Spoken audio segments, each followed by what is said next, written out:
Hello friends, VAG ऑडिओजमध्ये तुमचं स्वागत आहे. मी वैशाली तुमच्यासाठी पुन्हा एकदा घेऊन आली आहे ट्रू ब्युटी ऑफ लवचा पुढचा भाग. चला सुरुवात करूया. ट्रू ब्युटी ऑफ लव भाग 54. हे मीरा, तू त्यांच्याकडे का पाहत आहेस? मी जेव्हापासून तुला पाहिलंय मी तुझ्या प्रेमात पडलोय. माय ब्युटी क्वीन. तसं तर तुझ्या बर्थडेलाच मी तुला विश करायला येणार होतो, पण म्हटलं व्हॅलेंटाईन डे ही लगेचच आहे, सो आज पहिल्यांदा तुला भेटताच प्रपोज करावं. माझी गर्लफ्रेंड होशील? त्याच्या या प्रश्नाने मीराच्या कपाळावर असंख्य आठ्या उमटलेल्या. ती त्याला घाबरून पाहतच राहिलेली. इकडे शंतनूचा जीव वर खाली होऊ लागलेला. सिद्धार्थच्या तर हाताची मूठ आपोआपच वळलेली. पण असं त्याच्याबद्दल काहीच माहिती नसताना लगेच जाऊन त्याला मारूही शकत नव्हता. आता मीरा काय बोलते यावर होतं. I am sorry, me already कोणाची तरी गर्लफ्रेंड आहे, सो सॉरी म्हणत ती तिथून निघणार तर तो उठला. एक मिनिट मीरा, तुला असं वाटत असेल की तू असं खोटं सांगितलं की मी ऐकेन, बट गेले कित्येक दिवस माझी तुझ्यावर नजर आहे. तुझा कोणीही बॉयफ्रेंड नाही आहे हे मला माहिती आहे. हां, आता तू माझं प्रपोजल ॲक्सेप्ट करत नसशील कदाचित, तरीही मी माझा प्रयत्न इतक्यात सोडणार नाही, because I am dam serious. हे पहा, मी तुम्हाला ओळखत नाही, प्लीज माझ्यापासून दूर राहा. ओके, अगं मग माझी ओळख करून घे. मी मायसेल्फ सौमित्रा अग्रवाल. तुझ्या ब्युटी कॉन्टेस्टमध्ये भाग घेतलेला तिच्या ऑर्गनायझरने ऑर्गनाईज केलेली त्यांचा मुलगा. फॅशन वर्ल्डमध्ये नाव कमावण्यासाठी अनेक मुली माझ्या मागे असतात आणि मी तुला प्रपोज करतोय. माझं प्रपोजल स्वीकारून तर बघ, तुझं लाईफ बदलून जाईल. Sorry but I am not interested. आणि तसंही आजच मला एका मुलाने प्रपोज केले आणि मी त्याला ऑलरेडी होकार दिलाय. मीराने त्या दोघांकडे बघत, स्पेशली शंतनूकडे पाहत सरळ बोलून टाकलं. जर तू खरं बोलत आहेस तर हे मगापासून परेशान झालेले इथे उभे या दोघांपैकी आहे का कोणी? मी तुम्हाला कशाला सांगू, ती म्हणाली. ही याचा अर्थ तू खोटं बोलतेस, सिम्पल, तो म्हणाला. माझ्या हातात ही फुलं आहेत, ती तर खोटं बोलत नाहीत ना? ती शंतनू आणि सिद्धार्थने मगाशी दिलेले फुलं त्याला दाखवत बोलली. ओ, म्हणजे यातला एक फ्रेंड आहे आणि यातला एक बॉयफ्रेंड. तरीच मगापासून सतत त्यांच्याकडे पाहत आहेस. या दोघातला नक्की कोण आहे तुझा बॉयफ्रेंड? मला सांग, मी निघून जाईन, त्याने विचारलं. आणि मीरा आता घाबरली. शंतनूचं नाव घ्यायचं नव्हतं आणि सिद्धार्थचं कसं घ्यायचं? सांगतेस का अजूनही खोटं बोलत आहेस? आय नो, तू अजूनही खोटं बोलत आहेस. मी कशाला खोटं बोलू? आहे तर आहे. हा आहे माझा बॉयफ्रेंड ज्यानं मला आज प्रपोज केलंय, ती जाऊन सिद्धार्थचा हात पकडत म्हणाली. शंतनूच्या आणि सिद्धार्थच्याही भुवया वर उंचावल्या गेल्या. त्या दोघांनी एकमेकांकडे पाहिलं आणि पुन्हा पुढं पाहू लागले. ओ, तू आहेस हिचा बॉयफ्रेंड? सौमित्र सिद्धार्थच्या समोर येत म्हणाला. हो, आणि प्रॉब्लेम? मी आहे तिचा बॉयफ्रेंड आणि तिच्यापासून दूर राहायचं. हां, तो मीराला जवळ ओढत म्हणाला. ओ, आय थिंक मीच लेट केला, म्हणत त्याने हातातला बुके सरळ बाजूला फेकून दिला आणि हताश होत तिथून तो मुलगा निघून गेला. शंतनू त्याचा राग आणि अस्वस्थता कंट्रोल करत कसा बस्सा तिथं उभा होता. मीराही तो जाताच सिद्धार्थपासून दूर झाली आणि शंतनूकडे पाहत म्हणाली, आय एम सॉरी शंतनू. ते पुढचं बोलणं ऐकायला शंतनू काही तिथे थांबलाच नव्हता. तो सरळ आत क्लासरूममध्ये निघून गेला. तसं सिद्धार्थ आणि मीराने एकमेकांकडे पाहिलं. तिच्या डोळ्यात काळजी स्पष्ट दिसत होती. डोंट वरी मीरा, मी पाहतो त्याला, म्हणत सिद्धार्थही आत गेला. पाठोपाठ मीराही आत आली. आत जाताना तिचं शंतनूकडे लक्ष गेलं तर तो बहुधा चिडलेलाच.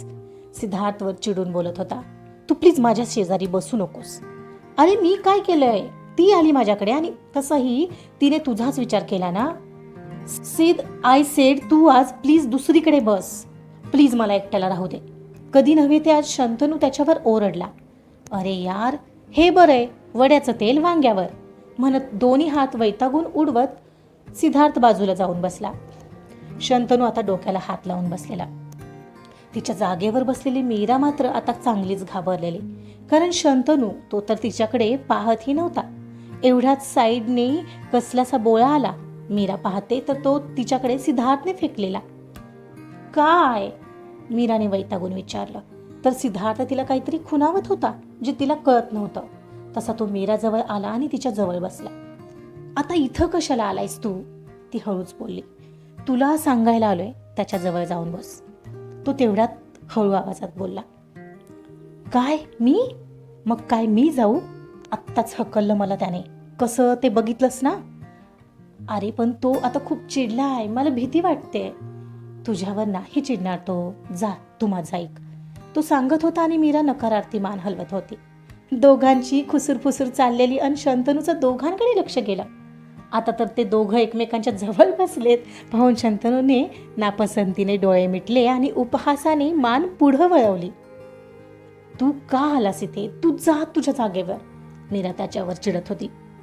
अगं तुझ्यासाठी डफळ, अरे यार भलायचा तर जमानाच नाहीये, म्हणत तो तिच्या बाजूला सरत होता आणि त्यामुळे तिला खूपच कमी जागा मिळालेली. काय चाललंय तुझं सीद? अखेर ती उठली आणि एवढ्यात प्रोफेसर आणि पाठोपाठ शुभ्रा आणि वैजूही आल्या. सर्वांनी उठून प्रोफेसरांना अभिवादन केलं आणि आपापल्या जागा पकडल्या. मीरा एकटीच उभी, बसू का नको करत अखेर कशी तरी शंतनू जवळ जाऊन बसली. मीरा त्याच्या शेजारी येऊन बसली तसं शंतनूचंही तिच्याकडे लक्ष गेलं. त्याने तात्पुरते तिच्याकडे पाहिलं आणि पुन्हा तिच्याकडे दुर्लक्ष करत पुढं पाहू लागला. तो चिडलाय ते सरळ सरळ कळत होतं, पण का ते काही तिला समजेना झालेलं. पण मीराला मात्र हे चांगलंच हर्ट होत होतं ना. तिचं लेक्चरवर लक्ष लागत होतं, तिच्या हातांची कसलीशी चुळबुळ चाललेली आणि त्यामुळे शंतनूचंही समोर लेक्चरवर लक्ष लागत नव्हतं. तिचा हातातल्या बॉलपेनचा खटका ती सतत दाबत होती आणि शंतनूला त्याचाच डिस्टर्बन्स होत होता. एक क्षणाला त्याने तिच्या हातातला पेन काढून तिथंच बाजूला ठेवला आणि तिचा हात त्याच्या हातात घट्ट पकडून ठेवत बेंच खाली घेतला. तिचं हृदय मात्र त्याच्या अशा वागण्याने डबल स्पीडनं धावू लागलेलं. असं होताच ती त्याच्याकडे पाहू लागली तर तो तिच्याकडे न पाहता पुढे प्रोफेसर शिकवतात तिकडंच पाहत होता. तिला त्याने एकदा तिच्याकडे पाहावं असं वाटत होतं म्हणून ती एकटक त्यालाच पाहत होती आणि त्याला तिच्याकडे न पाहताही कळत होतं की ती त्याच्याकडेच पाहते आहे. मीरा, लेक्चर पुढे चालू आहे, पुढे लक्ष देणार आहेस का? तो आताही तिच्याकडे न पाहताच म्हणाला. आय एम सॉरी ना शंतनू, ती हळूच बोलली. तू पुढे बघ, माझं नाही लक्ष लागत आहे, माझ्याकडे बघ ना एकदाच. काय मीरा, मी नाही रागावलोय तुझ्यावर, तो एकदाचा तिच्याकडे पाहत अगदी नॉर्मल टोनमध्ये म्हणाला. काय रागवला नाहीयेस? मग मगाशी जे वागत होतास ते काय होतं? मी सॉरी बोलत होते तर कसं चिडून आत निघून आलास? ती बडबड करत तिचा त्यांनी पकडलेला हात सोडवायचा प्रयत्न करत होती जो की तो सोडत नव्हता. मीरा, समोर बघ, नाहीतर प्रोफेसर आपल्याला दोघांनाही बाहेर काढतील, तो पुन्हा तिला समजावत बोलला. तू हात सोड माझा, आय हेट यू, ती थोडी रागानेच म्हणाली पण तो अजूनही तिचा हात मात्र सोडत नव्हता. त्याची पकड आणखीनच घट्ट होत चाललेली. मीराने वैतागून शेवटी हात सोडवण्याचा प्रयत्नच थांबवला आणि आता कुठं तिचं लेक्चरवर लक्ष देऊ लागली पण तिचं सारखंच लक्ष त्याच्याकडे जात होतं. काही वेळाने तिचं त्याच्याकडे लक्ष गेलं, पाहते तर आता त्याच्या गालात स्माईल आलेली. त्याने असा हात पकडला या विचाराने तिच्या हृदयात हलचल होत होती. आता मात्र लिहावं लागणार होतं. प्रोफेसर नोट डाऊन करायला सांगत होते आणि त्याने नेमका तिचा उजवा हात पकडलेला आणि मी आता नोट्स कशा काढायच्या म्हणत तिने त्याच्याकडे पाहिलं तर क्षणभर तो तिच्या डोळ्यातच पाहत राहिला. पुढे लेक्चर चालू आहे आणि त्याचं असं पाहणं, त्याची ती भेदक नजर तिच्या हृदयाच्या आर पार झाली होती आणि पुढच्या क्षणाला तिला स्मित करत त्याने तिचा हात सोडला आणि नोट्स काढू लागला. तीही लगेच नोटबुक्समध्ये नोट्स लिहिण्यात बिझी झाली. अखेर काही वेळाने ते लेक्चर संपलं आणि प्रोफेसर निघून गेले. आता मात्र तो मीराकडे पाहत होता पण आता रागावलेली मीराच त्याच्याकडे पाहत नव्हती. हे मीरा, आता बोलणार नाहीयेस का? नाही, अजिबात नाही, मला राग आलाय तुझा, ती त्याच्याकडे न पाहताच म्हणाली.